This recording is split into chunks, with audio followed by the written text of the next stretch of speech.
Hi, I'm Veli from Greenwood Solutions. This week's presentation is on energy storage, the basics.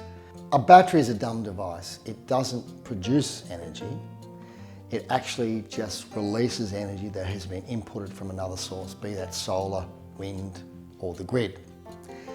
Now, the ability for the battery to release that energy depends on quite a few factors. Their amp hour capacity, the design voltage, and what the system can deliver in energy, in other words, kilowatt hours. We have 12 by 500 amp hour cells. Each cell is 2 volts. We add the cells together in a series connection, positive, negative, positive, negative. We end up with a battery bank of 500 amp hours at 24 volts. If we discharge all the energy from this battery bank, we would get 500 amp hours times 24 volts, which equals 12,000 watt hours or 12 kilowatt hours. Lifetime energy from a battery is based on the amp hour capacity of the battery, the designed depth of discharge, and the rate of discharge. In other words, how quickly the energy comes out of the battery.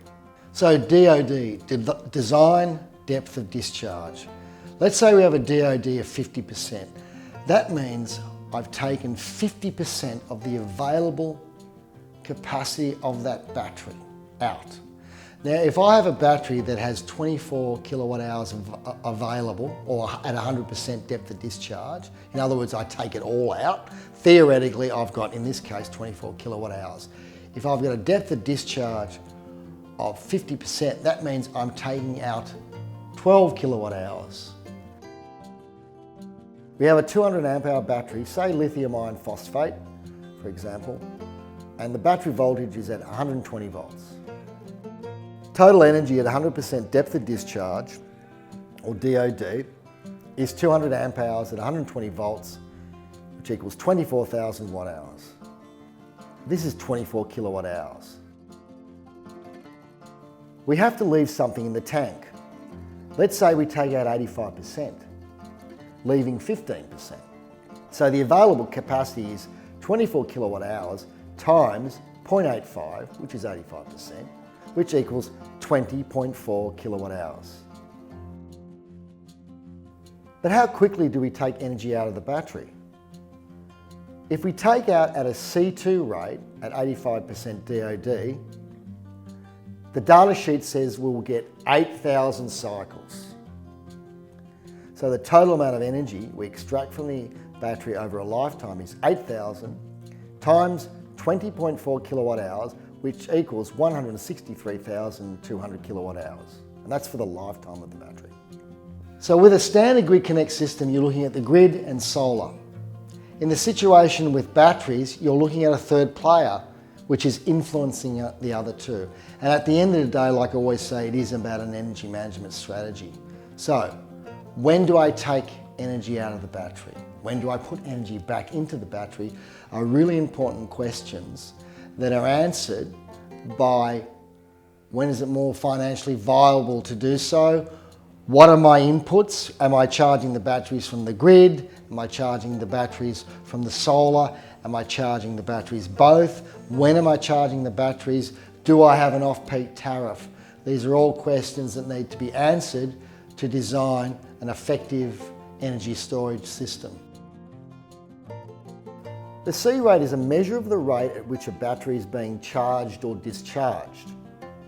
It is a rating on batteries to indicate the maximum current that a battery can safely deliver. Older, flooded lead-acid based solutions usually had a C100 rating. Gel-based lead solutions usually rated at C10, and lithium-based solutions can have a C1 rating.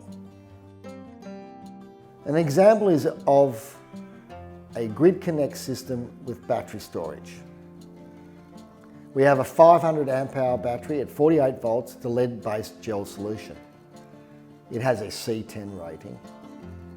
This means it can discharge 50 amps for 10 hours and theoretically extract all 500 amp hours out of the battery. But this is never the reality. There's always less available than the theoretic maximum of 500 amp hours in this case. Let's say we have a 100 amp hour at 48 volts gel lead-based solution. It has a C100 rating.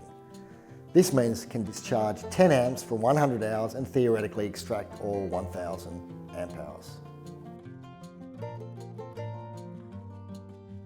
The same 1000 amp hour at 48 volts gel lead-based solution.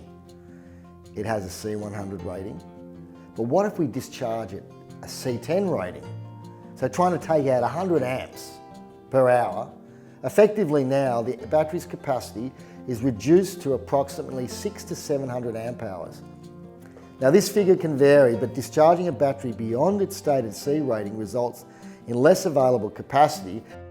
You start playing around and discharging past that point, the recommended charge or discharge rate, that's when you get into problems, and that's when the manufacturers tend to say, sorry, you've voided your warranty because you're taking out double the amount of energy in half the amount of time than what we stipulated in our warranty.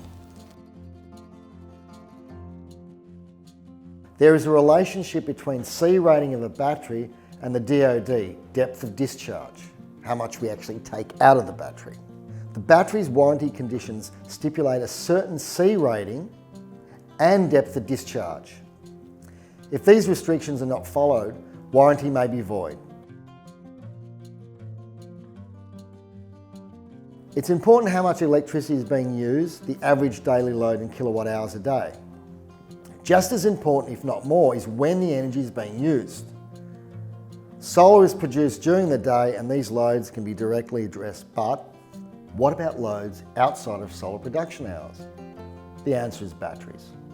So from a residential point of view, this is where energy storage can come into its own, and it's because of this discrepancy here. So what we have here is a consumption profile of a house. So we have fairly high loads in the morning, and then everyone goes to work, nothing much going on, then people start coming home, higher loads. Now if this was a factory, it'd be more straight line and coming down.